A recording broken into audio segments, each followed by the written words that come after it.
To succeed, you gotta do your best. But to win, you gotta be the best. Go,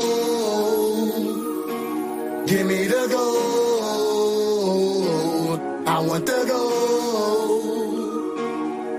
The goal is to be in first place. What up? It's me, Prez, and I'm back at blah, blah, blah, blah. What up? It's me, Prez, and I'm back at you with a real ninja reaction. Got a video here today, and it's called "The Dark and Disturbing Downfall of Howard Stern." Okay, so might be showing my age a little bit by doing a reaction of. I think this is a documentary. I don't know if that's what you want to call it, but we're gonna call it a documentary today. So, well, it's about Howard Stern. If you don't know who he was a radio host back a long time ago, before I was able to watch him. But as a young man trying to explore, just a young man interested in young man things, Howard Stern sometimes showed titties on his show, okay, and had risque people on there. So being a young man trying to see a titty or two sometimes, I liked Howard Stern. So was I a fan? I can't say I really was a fan. I can't really tell you. I probably never caught a whole episode of one of his radio broadcasts, and he like one of the first people who videotaped his radio broadcast. So yeah, so we're gonna get started. Don't forget to like, subscribe, comment, do all that stuff that us content creators ask you to do, but you never do. And if you don't want to do that, that must mean you want to donate. Okay, so if you see I got this Cash App rolling down here, you can go ahead and leave me $2. Just leave me $2. Let me know that you like my content. Okay, so y'all ain't gonna do it. I'm gonna get rid of that. Y'all ain't gonna do that anyway. So let's go ahead and get started. This is The Dark and Disturbing Downfall of Howard Stern. All right, I'm gonna try to only comment and pop in when I need to. Let's go. Howard Stern dominated radio for over 40 years, earning nearly $1 billion while developing a reputation as the biggest shock jock of all time. But the term shock jock is simply not strong enough to describe the absolutely atrocious, wicked, and downright degenerate behavior he has exhibited on his show. From blatant racism to suggestive language about minors, to public humiliation, and even toying with deceased human remains. There is nothing, and I mean absolutely nothing, that Howard won't joke about. If you think there is a moral line that can't be crossed, Howard has skipped 100 yards past it. But recently we have learned that Howard is not proud of his legacy. He is disgusted by it. The changed man has reflected on his problematic past in therapy, and today sees himself as a progressive beacon of moral righteousness. He don't want to. He want to make money still. Okay, you can't even play his replays nowhere. Maybe just off of the temperature of the times right now. So of course, he is disgusted of how he used to act because you can't really monetize it no more. If he was still making money, he wouldn't give a fuck.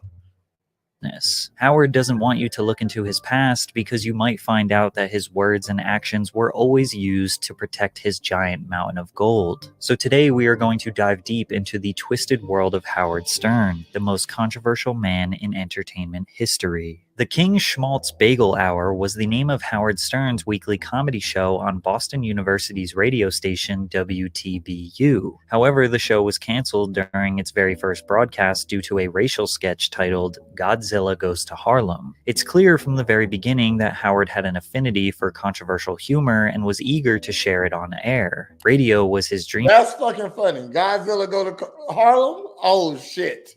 I need to find, and the Mount Everest. I need to find that. I will find that. And we're going to go over that. peak of radio was in New York City, so a job there became his ultimate goal. After college, Stern bounced around radio stations all over the East Coast, but eventually landed a stable job in 1981 in Washington, D.C., hosting morning radio at WWDC. Stern knew this job was a big enough resume booster to eventually land him in New York. He knew he needed to be rambunctious to dominate his competition, but he couldn't do it alone. Building a team was very important. He connected with his co-host, Robin Quivers. Stern's team loved Robin's laugh and thought she would be a perfect fit for Howard to riff with. She could serve as an effective counterweight to Howard's often racially charged antics. Management liked the idea of pairing the controversial Jewish guy from New York with the black woman from nearby Baltimore. With his dream team assembled, Stern was feeling cocky, and he let his listeners know immediately that he was not your typical radio host. In his very first broadcast at WWDC, he called the office of Mayor Marion Barry and yelled at the assistant who answered the phone to explain what kind of man calls himself Marion. That's a girl's name, Howard insisted. On the second day, he rang a local high school and proposed that students be given the day off to celebrate his arrival. His on-air stunts forced the station to install a 7-second delay to contain his spontaneous and irreverent outbursts. Just in case they needed to silence his audio. And it took him less than 1 year to get into some controversy. In 1982, an Air Florida jet crashed into the Potomac River, killing 78 people. The very next morning, Howard Stern called the airline and inquired about the price of a one-way ticket from National Airport to the 14th Street Bridge. His unpredictable behavior quickly made Stern one of the top-rated personalities in Washington radio. Yeah, that's funny. That's funny. I'm sorry. When I get to your age, I hope they shoot me. Why am I different from other DJs? Yeah. Because I fart on the air. What? I fart on the radio. Howard joked on everything and everyone equally. No race or religion was singled out. Some people loved it and others hated it. What do you do for a living? Look at this. I just want to say something. A black woman and a white man shaking hands in Washington. Who says there's racial problems, man? Who says there's racial? Get your hand off me! You catch some kind of disease? Come on over here. You're a young person, are you? Or are you impersonating a young person? I'm a young person. You are a young person? You know who I am? No. You ever listen to my show, Howard Stern Show? Yes. You do? You like it? Not particularly. No, what don't you like about it? You're rather crude. I'm rather crude? Yes. Oh, how do you mean? Give me an example. You're rather disgusting, and I don't care to give you an example. Even though Howard was a liability at times, WWDC was impressed with the jump in ratings and offered him an extension in his contract. But Stern's dream was to work in the New York City radio scene. WNBC in New York offered him a 5-year, $1 million deal, so he followed his heart. We're all just getting to know one another. It's beautiful. This is WNBC. It is 7 minutes after 4 o'clock. NBC figured that they'd put me on in the afternoon, increase their ratings, and save AM radio. So we're going to sit here all day, wait for the phones to ring. We have a lot of celebrities who are going to call in. It's going to be exciting, Neil, and this should be quite a momentous occasion. Stern was now in his home city, working his dream job, and with that momentum, he boosted NBC's ratings with ease. But the prim and proper network tried to control Stern and minimize his controversial content. Howard was always quick to make fun of the network he was employed by, which obviously bothered them. There's this one bathroom at NBC. It's down the hall from my office. Every drug user in the building uses because it's the only private bathroom. So now they broke the lock on the door so people can't lock it. I know. So that the NBC security people go in and bust drug abusers. It was this 3-year stretch where Howard was approaching A-list fame. His frequent appearances on Late Night with David Letterman increased his visibility nationwide. I'm kind of strange on the radio, and I'm not a good disc jockey. I don't play records, that kind of thing. Well, now, why is that? Why don't you play the records? Because I basically hate the music that NBC plays. The station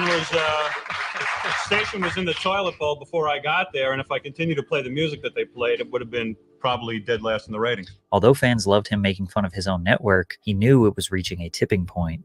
I am probably on a roll right now that will get me fired within a year or so. I will probably be fired, but I'm willing to accept that. Despite this being his dream job, Howard was basically asking to be fired, and he would get exactly what he wanted. But first, let me tell you about today's sponsor, Underdog Fantasy. Underdog is the easiest way to play fantasy sports. Not just basketball, you can make picks on baseball. Interesting for me. So rep your team and make your own picks with Underdog.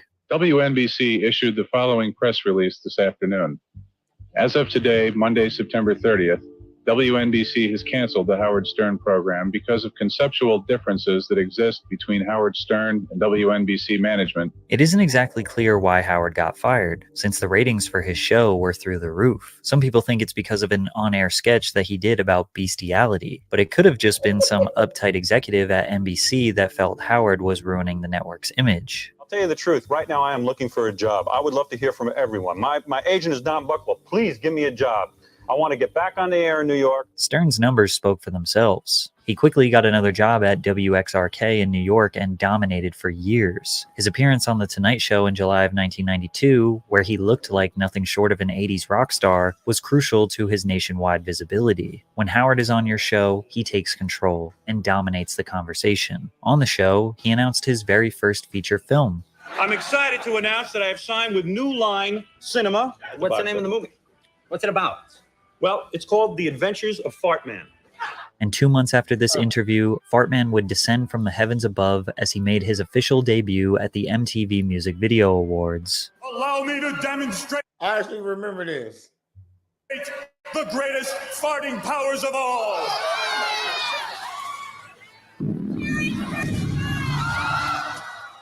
Howard was officially an American sensation by the end of 1992. His show was the #1 radio show in Los Angeles and New York City simultaneously. He held a 6.4% share of the LA market while holding 9.4% in New York. From there, his show was broadcasted in Philly, Washington, Baltimore, Dallas, and Cleveland. The more famous he got, the more his controversial jokes became huge news stories. But it did not stop him. It actually made him want to be more unhinged than ever. In 1992, Stern was slapped with a $600,000 fine by the FCC after he said on air, "The closest I came to making love to a black woman was when I pleasured myself to a picture of Aunt Jemima on a pancake box. I did it right on her kerchief." But this statement... Nigga, that's fucking funny.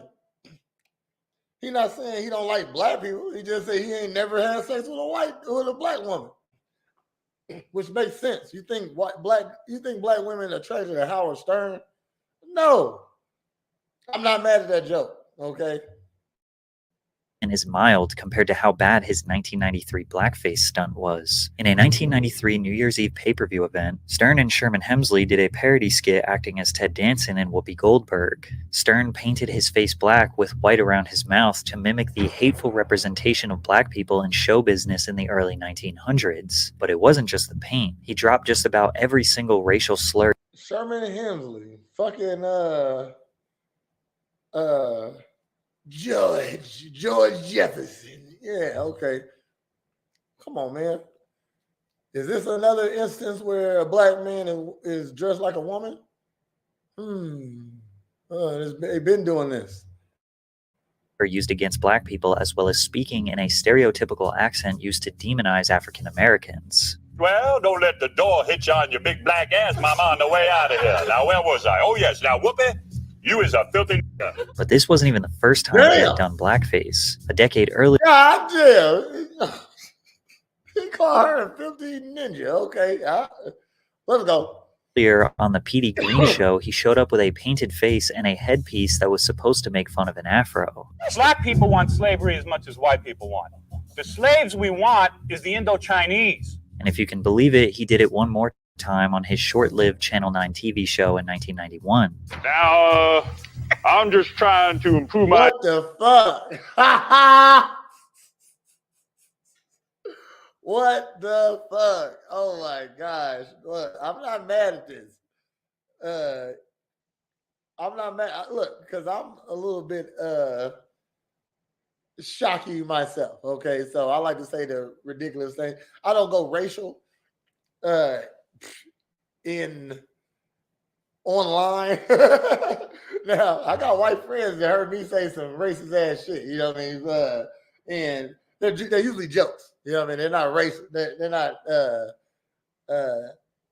bad. I feel like they appropriate racial jokes. Okay, so but he pushing the. I mean, you know, he, like they said, he went 1,000 yards over the line. You supposed to not cross. So let's go. Image. The black people are against me because they say that I'm not a real black man. How he got away with this was very simple. As long as the corporations that were broadcasting him were making money, they didn't really care about morality. But make no mistake, there was definitely outrage against Stern at the time. Many people calling for him to be canceled, banned from radio and television. The federal government was fining him constantly. Nearly every year, the FCC fined him tens of hundreds of thousands of dollars for some obscene thing he said or did. But he just paid the fines, told them to go F themselves, and kept up his bad behavior. His fans loved that nothing could stop Got him. that bread. I'll pay the fine. Shit. Okay. What? Say they said tens or hundreds of thousands. So if he had a if he had a $1 million deal for 5 years, you're making $200,000 a year. He will put half of that into making it, the show still go every day. You know what I mean? So I can say whatever I want to say. I will give you half my money. And this is just what the radio company was paying him. Who knows what he had on endorsements and real estate and business investments. Who knows? Okay, so because he definitely is a $1 billion man. Let's see. I'm going to let it play. I'm going to look up Howard Stern's net worth. Him. He released his 1993 autobiography, Private Parts, which caused riots of thousands of fans during book signing events. He held an anti-censorship rally to protest the FCC's constant attacks on his show, to which 5,000 people showed up outside the United Nations. He couldn't stop dominating. He was featured on the cover of Rolling Stone magazine. Billboard added a category to their annual awards basically just for him. The nationally syndicated Air Personality of the Year award was given to Howard every year from 1994 to 2002. The Miss Howard Stern New Year's Eve pageant in 1994 broke the record for the most paid subscribers for a non-sports event. You could make $50,000 just for appearing on my New Year's Eve pay-per-view special. Listen up. Are you beautiful? Are you talented? Is your life so meaningless that you could drop everything and come to New York at a moment's notice? Then I want you. Yes, I want you to enter your local Howard Stern beauty pageant. Oh. You could be a finalist in my New Year's Disgusting Eve pay-per-view special. And don't be He put disgusted. his dick on every last one of them bitches. Has Howard Stern ever had any sexual allegations brought upon himself? Probably so, maybe. You know what I mean? But I'm going to guess. They'll tell you in this interview. I'm guessing no. Why? Mainly because he's Howard Stern. Like, if you're dealing with Howard Stern, you got to be a deviant yourself. Courage, because here's last year's winner. 400,000 households paid $40 each to tune in, for a pay-per-view gross of $16 million. Howard Stern was the king of all He don't mind paying them fines. media. No matter what platform, what medium, he and his filthy fans were going to dominate. He got so confident he decided to run for governor of New York. He secured the required 2/3 majority votes, receiving 287 of the 381 votes cast, but had to drop out of the race because he wouldn't complete a financial disclosure form required by the Ethics in Government Act. He said, "I've been telling you about myself since the first day I started broadcasting. There's only one fact I never revealed. I never told you how much money I made. I never told you how much money I have in the bank. And the reason I never told you is because it's none of your business." Out of all the horrible things that Howard has said and done, it's interesting that where he draws the line is telling you how much money he makes. And Howard had no intentions of toning it down, but his show was starting to get dark. Deborah Because it's radio. You know what I mean? Back then, pay to play, all that stuff. You know what I mean? So a lot of his income was probably not even legal income. You know what I mean? She was not even saying he a bad guy, as in he commits crimes, but it wasn't ethical income, you know.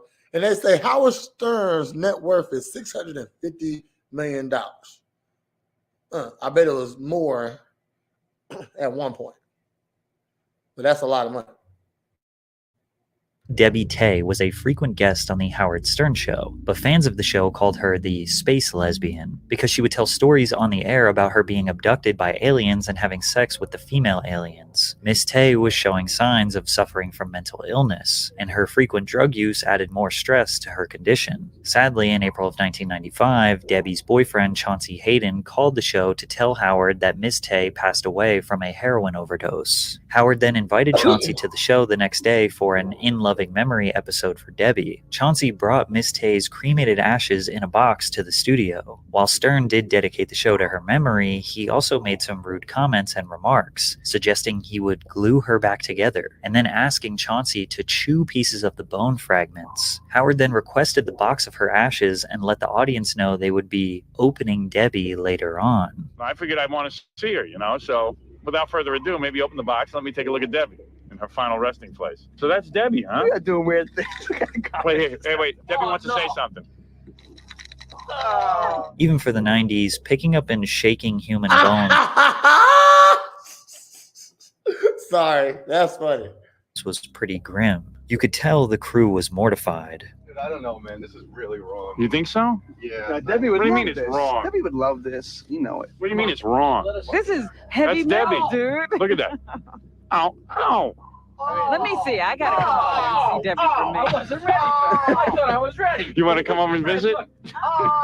My knees are getting weak again. Oh man. Oh.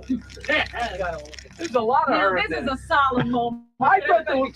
I've never seen a cremated body. I always thought it was all dust. It's like bone pieces. Okay. I think this is of her. You think it's her head?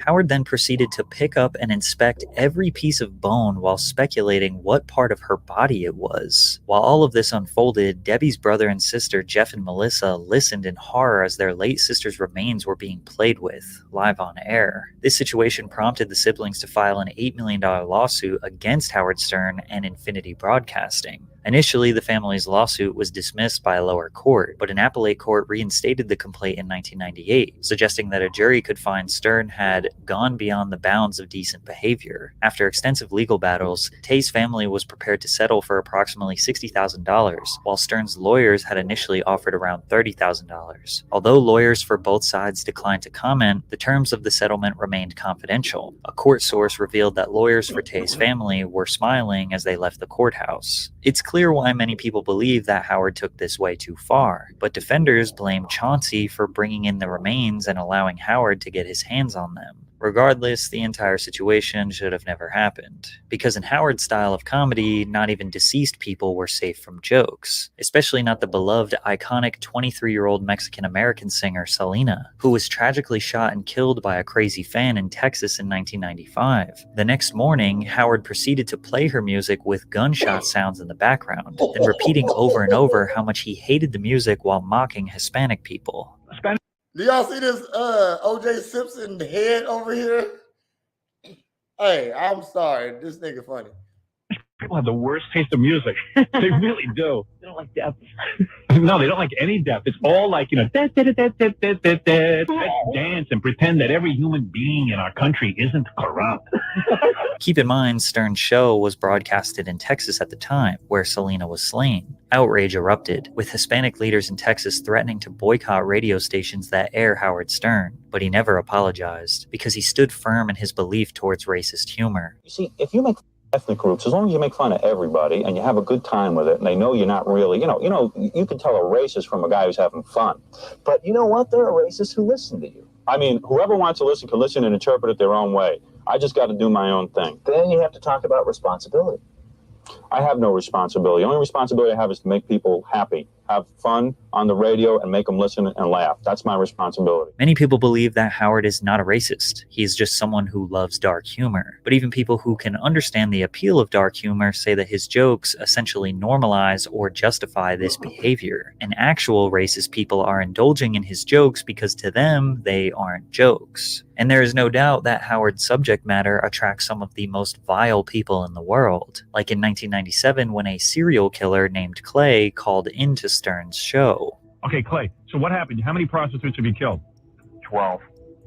And you're wondering why you do it? I have a pretty good idea. Why? I think I just do it for the sense of the power. Howard proceeded to have a 10-minute conversation where Clay admitted to how he slayed prostitutes in the New Orleans area. Clay answered every question precisely, with no hesitation. The FBI contacted Howard after the phone call for a copy of the conversation, but still to this day, we have no idea if it was a skit or not. This middle ground / gray area of not clarifying what is a joke and what is serious played a huge part in Howard's popularity. Over the years, he was establishing a legacy group of reoccurring guests called the Whack Pack. These individuals had a signature trait, skill, disability, or unique personal appearance that made them essentially characters in the Howard Stern community. Some of the most popular were Beetlejuice, Hey, my brothers. Where can an ugly motherfucker get some work at though? For real, for real. I was back. What do you got there, man? I remember Beetlejuice. Nigga, I think he's still alive. Wonder what his net worth is. Hey, my breakfast, bro. What is it? My dinner. Breakfast of Champions. Breakfast and champions dinner. You got a drink there? Yes, my breakfast, brother. Hank the Angry Drunken Like, I know niggas that talk like that. Ain't that he something wrong with him. That's a nigga. Dwarf. So anyway, so you're pretty loaded. What have you been drinking all night? I've been drinking a lot of booze. Yeah? What are you drinking? I drink everything. Eric the Actor, Gary the Look at these motherfuckers. You don't think they are alcoholics? These men that are hideously ugly probably don't get no pussy. Yes, they drink all the time. That's not Howard Stern's fault. Let's go. Bigfoot, Daniel Carver, who was the former Grand Dragon of the Ku Klux Klan, Sour Shoes, Nicole Bass, High Pitch Eric, Good, how are you? And it's not a goof. That's his voice. It's my real voice. Yeah. And you've never gotten laid. Never got laid before in my whole life. Right. Crackhead Bob, Alcoholic. among dozens of other Whack Pack members. Fans believe Howard's content with the pack was his best work. They loved these people. Sure, they were laughing at them, but they were also laughing with them. And they all seemed to be having a good time. Howard was now a 20-year veteran in the industry, and it seemed like nothing could stop his momentum. Stern signed a deal with CBS to host the Howard Stern radio show on television. When he first launched, 79 stations carried the show, and they were rating 81% better when his show was on their station. But eventually the graphic content caused over 60% of the TV stations to stop airing the program over the next 3 years. It's not that he was any more controversial than before, we were simply in a changing world approaching the 2000s. And just before the turn of the century, Howard's comments on the Columbine High School shooting could be his biggest controversy of all time. The Columbine High School shooting occurred on April 20th, 1999. Excuse me. Beetlejuice net worth is only 200,000. Well, of course, he wasn't that important, but okay. In Columbine, Colorado, 2 students, Eric Harris and Dylan Klebold, carried out a mass shooting at their high school, killing 12 students and a teacher, and injuring many others. The 2 then removed themselves from the planet. The Columbine High School shooting, nearly 30 years later, still remains one of the deadliest school shootings in U.S. history. And in true Howard Stern fashion, the day after the shooting, he was talking about it on his show and had some very interesting things to say. There was like really good-looking girls running out of there with their hands over their heads. Yeah, I think the bomb teams are still working. Did those kids try to have sex with any of the good-looking girls? They didn't even do that. At least if you're going to go yourself and kill all the kids, like, why wouldn't you have some sex? Yeah, I would think that I would want some sex. Yeah, I mean, if I was going to people, I'd take them out with some sex. It's unclear if Howard's comments about the tragedy, or any other tragedy, are intentionally to cause controversy, or if it's his way of coping with the horrifying reality. The Denver Rocky Mountain News released a statement reacting to his comments. Either we are serious about showing respect for the dead and their families, or we aren't. Either we care about the quality of our culture, or we don't. Let Howard Stern make his millions in other broadcast markets. He does not belong in Denver. Many people believe that there is a clear line to be crossed when coping with such atrocities. Making jokes, they believe, is crossing that line. It minimizes the damage done to the victims and their families. But comedy defenders believe that jokes and laughing is a way to prevent people from spiraling into a depression every time they turn on the news or open social media, since violence, murder, and all of the most heinous things that happen in our world are constantly being broadcasted to you. The radio channel rebroadcasting Stern's show in Denver was requested to drop it, and both houses in the state passed a measure to formally censor Stern for his remarks. Many advertisers cut ties with Howard over the comments. Additionally, his personal life was falling apart. apart. Howard admits that his behavior was very difficult for his wife and 3 daughters to handle throughout his career. After 21 years of marriage, they mutually agreed a divorce was necessary. The now 45-year-old bachelor was on a warpath of sex and destruction. Now keep in mind that Howard's entire persona for 2 decades was the common suburban dad with a wife who stayed up late at night to talk about all of the raunchy things he wouldn't dare say at the dinner table. The majority of his fan base were probably men who would never admit to their wives they actually love Howard. Now he was just another multi-millionaire celebrity who was sleeping with different models every night. His image was ruined. His show was losing its creativity. Ratings were dropping exponentially, which led to some of the lowest moments in his career. In the year 2000, Howard seemed to start an obsession with the then 14-year-old Full House stars Mary-Kate and Ashley Olsen. While on his show, Howard started to share a story about having his 7-year-old daughter over to spend time with him. Looking for activities, Howard suggested a recently released Mary-Kate and Ashley movie for him and his daughter to watch together. He then goes on to make blatantly suggestive comments about the twins. Remember the 2 little girls from Full House? Sure. Well, now they're like 13, and they're pieces of ass. Oh, yeah, I've seen pictures of it. And normally I don't look at a 13-year-old and sexualize them. I don't. But these 2 are pieces of ass. They're grown up perfect. Are they budding yet? Yeah. Oh. Their boobies are out. So, I mean, and don't get me wrong. I'm not into 13. Howard Stern, Mary-Kate and Ashley has never been sexy. Like, to this day. To this day, I ain't never thought, as a person who is their age and growing up with them, no, they've never been sexy or attractive. Year-olds. Well, yes, you are. But I don't know. You can't say you're not. No, I'll tell you why I'm not. On about the Olsen twins. I don't look at them like, oh, gee, I want to have sex with them. But I look at them and I go, man, they're going to be great when they're adults. At the time, Howard being around 45 years old making comments about teenage girls is very alarming. Again, even if he is joking, he is potentially justifying this type of mentality that some men his age might consider to be normal. And 2 years later, his thoughts on the 16-year-olds had not changed. My 9-year-old is way into the Olsen twins. I mean, has every one of their tapes, knows everything about them, loves them. Doesn't love them the way I love them. I love them because they're going to be hot.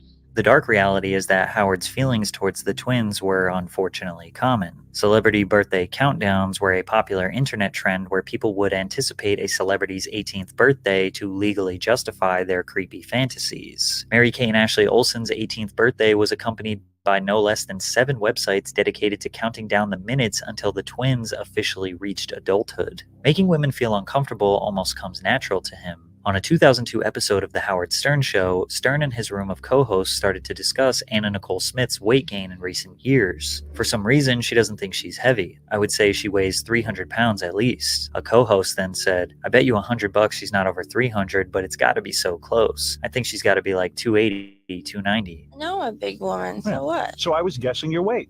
And I was going to say to you today, can you please get on the scale and then we'll have an over-under. That's all. No. Why not? Why not? I'm not going to get on a scale if you want to weigh me. They proceeded to set up a game where they placed bets on how much Anna Nicole weighs. Once he got Anna on the show, he doubled down. If we weigh you now, I'll give you $3,000 courtesy of i1.com and Trim Spa, No. plus an Xbox for your son. Awesome. Nope, not enough. Anna would not give in, so Howard kept pushing her. For the next 5 minutes, he kept harassing her, and if they got off the topic of her weight, he would just bring it back. Do you want to go in the bathroom with Benji right now? No, but I'm here for the weekend, and maybe we can go have dinner. Oh my God. You think dinner is for the 2 of you? Do you think maybe pass on the dinner and maybe go out and exercise? Howard, you're so Is that, pathetic. is that wrong? Does that make you feel so much better about yourself? Please let me weigh you. Oh, I'll give you $3,000 I for your bet you're son. feeling so good right now. No, I'm not. I don't feel good until I get you weighed. It's pretty clear this interview took place during a rough part of Anna's life, as she struggled with drugs and alcohol for many years. Despite this, she stood firm and refused to give Howard the satisfaction of breaking her down. Well, she definitely 300 pounds, but I get what they're saying. Why you need to know? Luckily for the fandom, Howard added a new consistent member to the show, Artie Lang, who was a stand-up comedian and huge fan of the show. Artie was a breath of fresh air for fans, as he represented the common man and average Joe persona that Howard lost. Artie was a self-admitted drug, alcohol, and food addict who also suffered from depression. His ability to make jokes and laugh away the pain made him connect with the millions of average men listening at home. Artie and Howard became good friends and exhibited great chemistry on set. They had another brief run of shocking content that the fandom loved, such as the Butterface pageant, which was a beauty contest where women would put a brown paper bag over their face and only showcase their bodies. A panel of judges would rate them 1 out of 10 and then rate them again on their face once they removed the bag. The worse the face, the higher the score. So in theory, the ugliest woman would win. It's mind-blowing, some of the women that they called ugly, especially when you consider Hey, they showed up. They knew they had a bad body and an ugly face.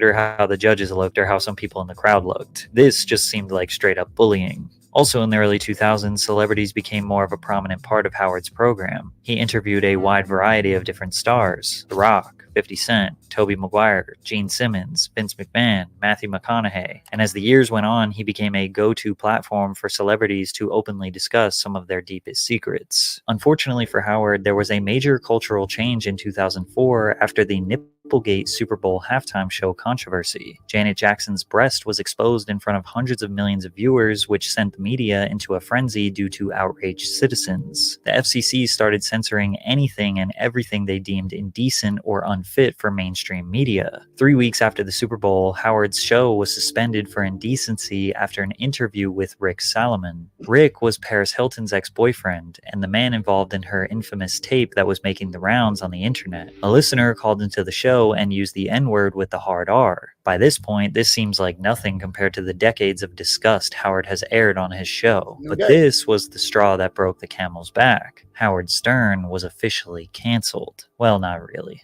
Double check and make sure you're subscribed to the channel. Later in the year, Howard announced the signing of a 5-year, $500 million deal with Sirius Satellite Radio. Satellite radio is not mandated by the FCC, so his battles with the government are officially over. Granted, the viewership would decrease significantly since viewers have to pay a fee to access satellite radio, but Howard had secured a die-hard fan base during his career, and millions of those fans bought subscriptions to the radio just for him. This was a rebirth for Howard. He now has a wide open door to I say. remember when this happened too.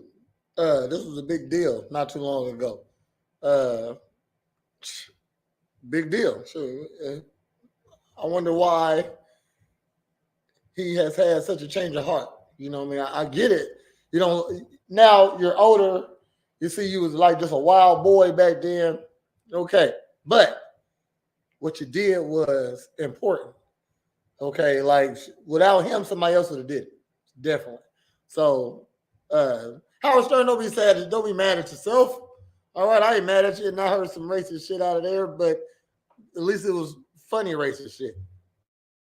And do whatever he wants with no repercussions, and as we know, Howard will take that to a level nobody could ever imagine. Allow me to introduce the It's Just Wrong show, easily the most abhorrent segment he has ever done. The It's Just Wrong show had just 4 episodes: father-daughter, brother-sister, mom-son, and mother-daughter. Though real-life family members would have to answer trivia questions for a chance to win a cash prize of up to $10,000. But if they answer the question wrong, the male counterpart would have to take off a piece of their mother's, sister's, or daughter's clothing. The winner was the one whose partner is the last to get completely naked. Sometimes this was fathers undressing their adult daughters completely nude, or brothers undressing their little sisters nude in front of everyone in the studio and to the millions watching at home. If you think it can't get worse, it does. Near the end of the show, let me say this. If they're signing up for it and it's on satellite radio, this is something you have to pay to watch to see. I'm not saying what the real problem is. He's probably going to tell us what the problem is. Like, I would never undress my sister, but I definitely would watch somebody else undress their own sister. Hey, my sister. Usually when everyone was naked, Howard and the crew would start throwing around money saying, There, Valerie, as much as I'd love to hand you over the money, I mean, you wouldn't let your father spank you for $3 grand, would you? For $3 grand? Yeah. Naked over his lap? That would be really bizarre, wouldn't it? Yeah, that would be that would be a little too much. Or in one episode, he paid sisters to let their brothers get a handful of their breasts. Now, these were all consenting adults. Wow! Okay, now it's getting crazy. Okay, just taking off the clothes or something else. Wow. who knew the rules of the game and went into it knowing the rules of the game. Some of those creepy dads seem to like the game a little too much. However, it just goes to show how desperate some people were to earn money, willing to humiliate themselves on camera for the entire world to see. Sadly for his Where are they now? fans, but possibly good for the rest of humanity, Howard Stern finally started to tone down his content. Many people believe around 2009 or 2010 his glory days were behind him. He was done with the overly raunchy and edgy skits. The Whack Pack would not make regular appearances, nor was he trying to introduce new characters for the fandom. His beloved co-host Artie Lang was struggling harder than ever, using hard drugs, going to rehab, relapsing, and starting all over every few months. His battle with depression almost ended everything in 2010. What the fuck? Now, I remember Artie Lang. I'd never seen this picture of him or him looking like that. I remember him at how he looked a long time ago, how they just showed him in the first segment. And wow, that don't even look like him. Although Howard wanted to support his friend, What the fuck is wrong with his nose? Y'all just saw the difference between that one and this picture right here. he didn't feel like letting him back on the show would aid in his recovery. Fans believe once Artie left, the show wasn't worth watching anymore. And this was sort of confirmed in a 2013 staff meeting that was leaked online, where fans came to the conclusion that Howard was not even close to the crude-humored legend he used to be. In the meeting, he berated his staff for over an hour on all of the things that they were doing wrong. Howard did not want them coming up with funny content and skits like they used to. Instead, his entire focus and goal was to convince more A-list celebrities to come onto his show. We've had people like Billy Corgan come in, their album goes into the top 10. We've had books that have gone into the top 10. We're pretty amazing. But nobody knows it. We're now on satellite radio. And now that we're in satellite radio, we're in sort of our own little protected bubble. But what's happening is people are forgetting that this is the best fucking medium for any guest to be booked on. Whether they're in the field of books, whether they're in music. Look at what we do for guests. We have a news department that actually promotes them after they're in. We play their shows over multiple times. Howard mentioned that his 23 million paid subscribers, these extremely loyal fans, should be used as a marketing tool for celebrities. He noted how celebrities' publicists beg to be on Oprah, Jimmy Kimmel, and competing interview shows. Howard wants his show to be the #1 destination for celebrities to do interviews, promote their work, or whatever business they're pursuing. Finally get the artist up here, and they walk into the radio station, and we look like, some people around here look like zombies from Walking Dead. We look like a college radio station. We look like we have homeless people working here. And I got to tell you something, it's off-putting and scary. It's mind-bending to imagine Howard Stern being concerned about the way his employees dress when just a few years ago he was making fathers undress their daughters entirely nude for money. Guy spends That's the entertainment part. The business part needs to look like business. 30 years unmercifully bashing people and then blames his staff when celebrities don't want to come on the show. Total fraud. Howard 20 years ago would have made fun of the guy he became today. He claims now that he is a reformed, changed man. That interests me zero, being as dirty as I want to be. In his book, he writes about regrets for some of his past behavior, saying he was self-absorbed and had a hard-ass pose that no longer works. He doesn't even want people to read his other books, including the 1993 bestseller turned blockbuster, Private Parts. It just doesn't represent me anymore, so it's hard for me to go back and look at it. Those books... I remember the Kubasa fucking scene. Oh my gosh. Epic. They could be hurtful, and they were a little too intense. At that point, my attitude was it was a scorched earth policy. I'm going to blow you out of the water. I'm going to be pure id, and bam, let it all out. That was my approach. Howard says that he learned through therapy that he was hurting all those years. He was a jester, someone desperate for attention and status. He says he doesn't love the man he was, but he loves the man he is now. In the late 2010s, he started his mission to break the stigma regarding men's mental health. It was only a matter of time before people started digging through the skeletons in his closet, especially after he tried to deny his previous use of the N-word. John, you use the N-word a lot. You said really? I used the N-word. Yeah, you did. Wait a second. Hold on. I before do. you I say remember that. it. Whoopi, hold on. Wait. No, we had a guy on from the Ku Klux Klan. Yes. Who very freely used the N-word. Yes. And my belief was, hey, Say it out in the open. Yes. And I didn't use the N-word. Let's be very clear.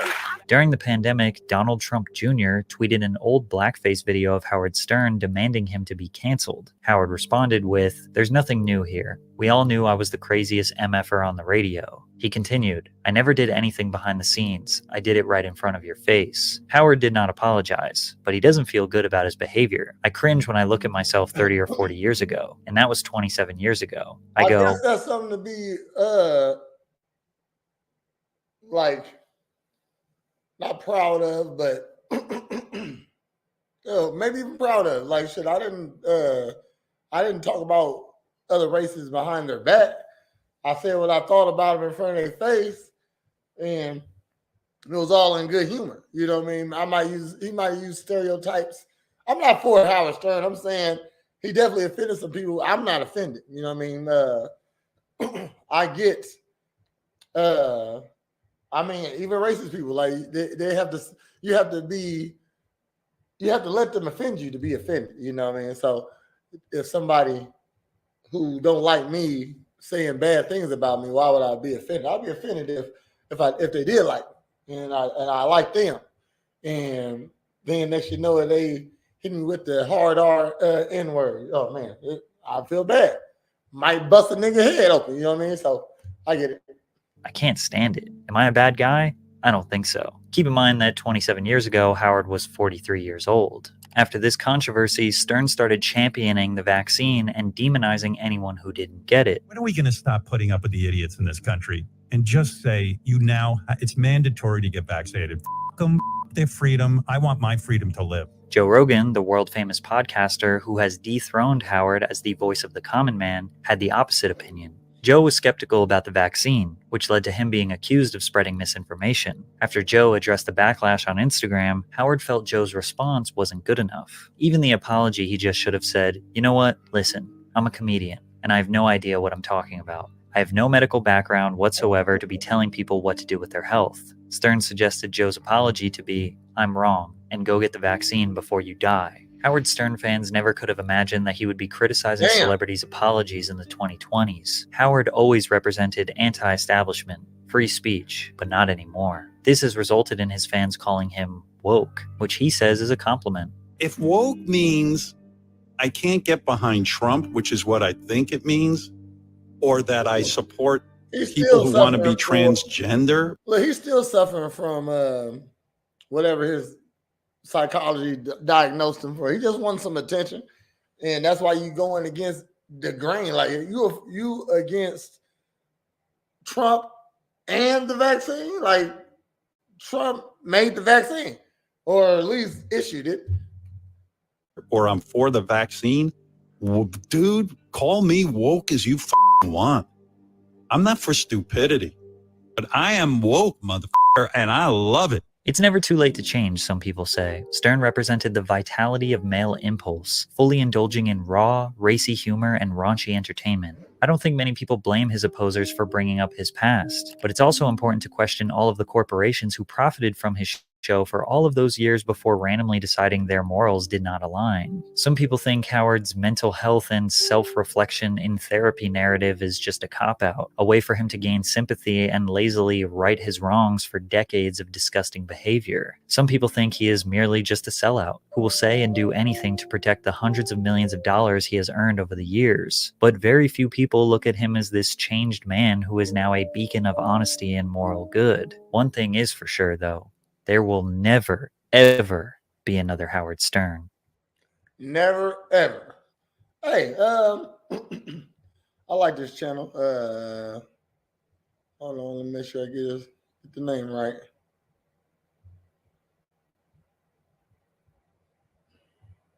Patrick CC. I don't know what the CC means, but very good channel. I watched a couple other videos, and I know he do very good editing.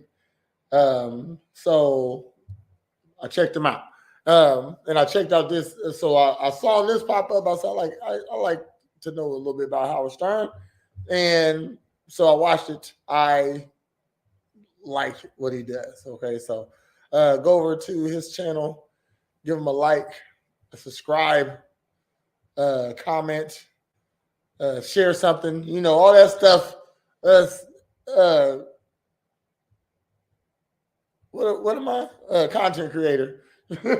All that stuff those content creators actually do that you don't do. So go ahead and do that for once in your life. Also, leave me a like, a subscribe, a comment, something like that. Hope you enjoyed my reaction. I tried not to interrupt too much because it's a long video, so I'm pretty sure you want to actually learn something about Howard Stern. So, like I said, go ahead and like, subscribe, comment, do all that good stuff that you don't do when I ask you to do. Just do it for the first time. How about that? Leave me a comment. Leave me a Cash App if you don't want to do none of that stuff. You want to be a hater, okay? You're not going to give it to me anyway. So, but let's go ahead and get up out of here. Y'all have a great day. And thanks for tuning in. Appreciate you. Holla. Oh. Wrong song. Damn it, Prez. I'm going out on this one. I'm going out on this song. To succeed, you gotta do your best. But to win, you gotta be the best. Go, give me the gold. I want the gold. The goal is to be in first place.